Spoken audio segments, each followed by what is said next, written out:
2 Kings chapter 24. During Jehoiakim's reign, Nebuchadnezzar, king of Babylon, invaded the land, and Jehoiakim became his vassal for 3 years. But then he turned against Nebuchadnezzar and rebelled. The Lord sent Babylonian, Aramean, Moabite, and Ammonite raiders against him to destroy Judah, in accordance with the word of the Lord proclaimed by his servants the prophets. Surely these things happened to Judah according to the Lord's command, in order to remove them from his presence, because of the sins of Manasseh and all he had done, including the shedding of innocent blood. For he had filled Jerusalem with innocent blood, and the Lord was not willing to forgive. As for the other events of Jehoiakim's reign, and all he did, are they not written in the book of the annals of the kings of Judah? Jehoiakim rested with his ancestors, and Jehoiakim, his son, succeeded him as king.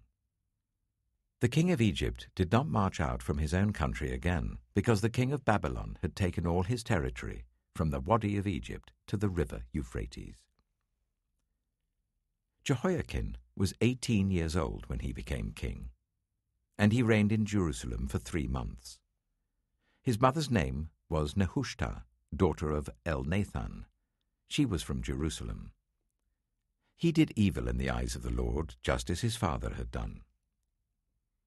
At that time, the officers of Nebuchadnezzar, king of Babylon, advanced on Jerusalem and laid siege to it, and Nebuchadnezzar himself came up to the city while his officers were besieging it. Jehoiakim, king of Judah, his mother, his attendants, his nobles, and his officials all surrendered to him. In the 8th year of the reign of the king of Babylon, he took Jehoiakim prisoner. As the Lord had declared, Nebuchadnezzar removed the treasures from the temple of the Lord and from the royal palace, and cut up the gold articles that Solomon, king of Israel, had made for the temple of the Lord. He carried all Jerusalem into exile, all the officers and fighting men, and all the skilled workers and artisans, a total of 10,000.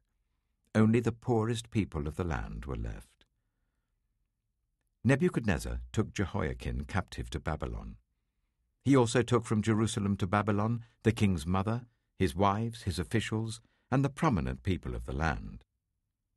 The king of Babylon also deported to Babylon the entire force of 7,000 fighting men, strong and fit for war, and 1,000 skilled workers and artisans. He made Mattaniah, Jehoiakim's uncle, king in his place, and changed his name to Zedekiah. Zedekiah was 21 years old when he became king, and he reigned in Jerusalem for 11 years. His mother's name was Hamutal, daughter of Jeremiah. She was from Libnah. He did evil in the eyes of the Lord, just as Jehoiakim had done.